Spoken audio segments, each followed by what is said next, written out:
Frédéric, est-ce que tu peux nous résumer quels sont les résultats qu'on a obtenus déjà, ou en tout cas qu'on pense avoir obtenus, et peut-être aussi comment est-ce qu'on va pouvoir évaluer l'application des mesures?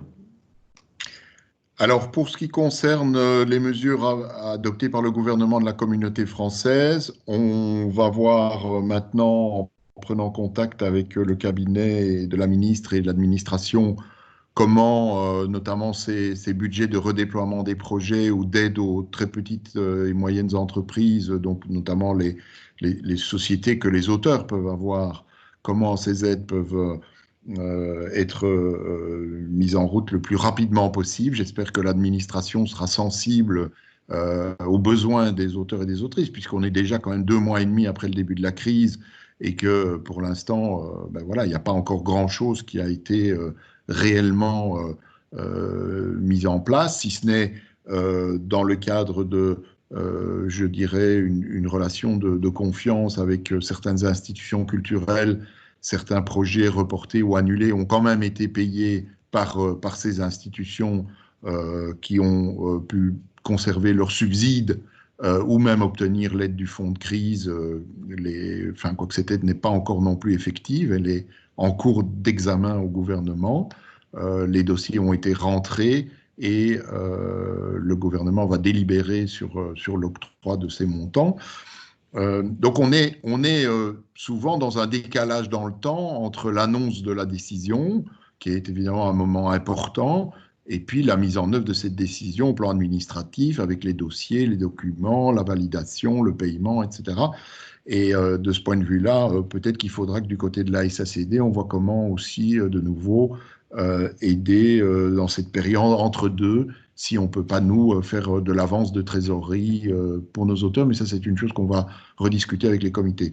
Deuxième chose, à la Commission des affaires sociales, pour ce qui concerne toutes les mesures chômage et la question du cumul, hein, l'article 130, le cumul droit d'auteur et allocation de chômage, les décisions vont être rediscutées demain encore, et puis la semaine prochaine, et on verra si une majorité de parlementaires, donc s'il y aura assez de partis politiques pour voter les mesures, les propositions que nous avons soutenues. Il y a plusieurs propositions de loi sur la table déposées par l'EPS, par Écolo, par Défi.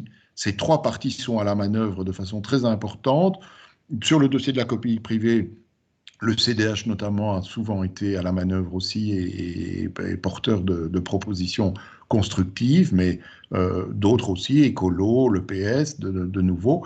La question est plus un peu du côté des partis flamands et du MR, qui fait un peu l'entre-deux entre les forces flamandes qui sont au Parlement et puis les forces francophones. Et donc, l'attitude du MR sera très, très importante dans ces dossiers, notamment sur l'article 130. On espère que, suite à nos interventions, le MR va comprendre qu'il faut régler ce problème de façon structurelle, pérenne, et pas pour quelques semaines ou pour quelques mois. Ça n'aidera pas en suffisance nos auteurs.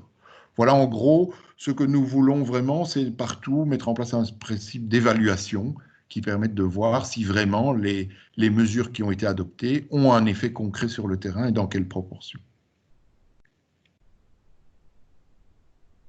Micro. Décidément. Merci Frédéric. Et alors pour terminer sur une note peut-être un peu plus positive, est-ce que, on en a parlé tout à l'heure, Kate et Barbara, vous pensez que cette crise peut aussi amener des transformations, peut-être des choses positives et constructives? Ou en termes de collaboration, par exemple, Kate, Je tu sais pas tu qui veut disais. commencer. Moi, en tout cas, moi, je veux y croire. Moi, je veux y croire. Je me dis, je vous disais tout à l'heure que pour moi, toute crise, dans sa signification première, la crise, c'est la transformation. Alors, ça grince, évidemment, ça grince, ça grince. Les portes dont les gonds sont encore un peu rouillés et ont du mal un petit peu à s'ouvrir. Mais malgré tout, je suis convaincue qu'on va sortir avec des choses nouvelles, hein. Avec, voilà, on va pas faire un grand discours sur le monde nouveau et tout ça, on n'en sait rien.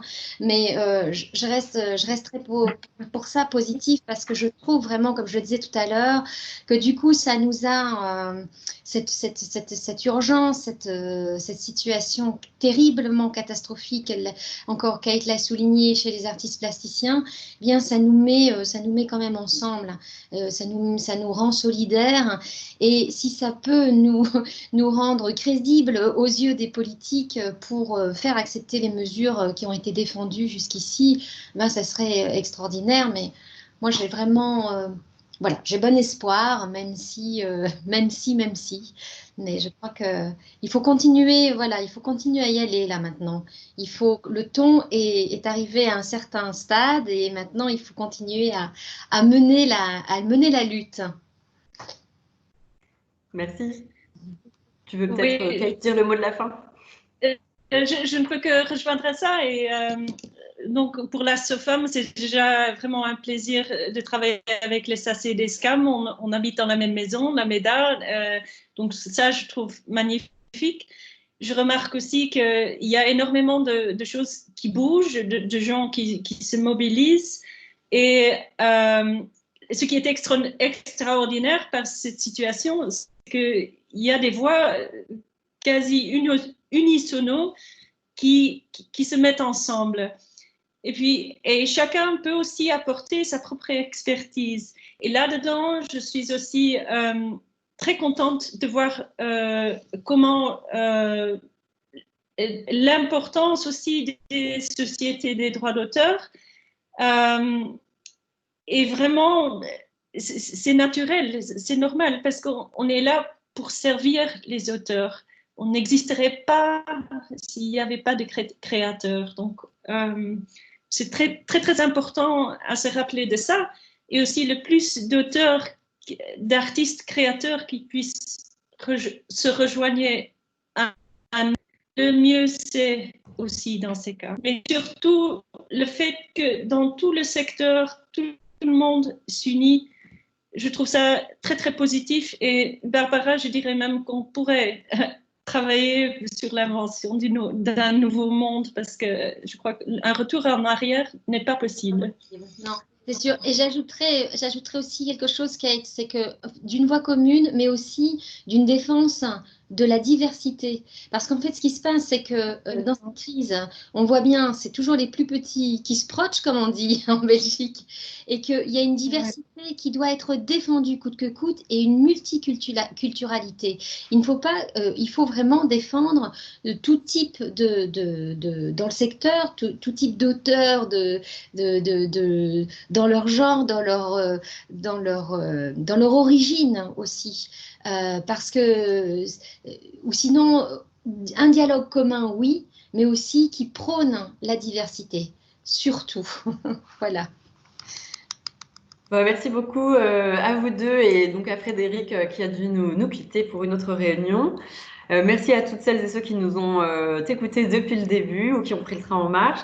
Nous, de notre côté, évidemment, on continue le travail, on continue aussi de vous informer et vous pouvez à tout moment consulter dans nos sites, en tout cas pour ce qui concerne la SACD, la SCAM, dans la rubrique Actualité, vous pouvez toujours retrouver l'intégralité des actions que nous menons et voilà, retracer un peu le fil de tout ce qui se passe pour faire face à tout ce que nous proposons pour faire face à la crise. Merci et à très bientôt. Céline, merci Kate. Merci Barbara, Céline.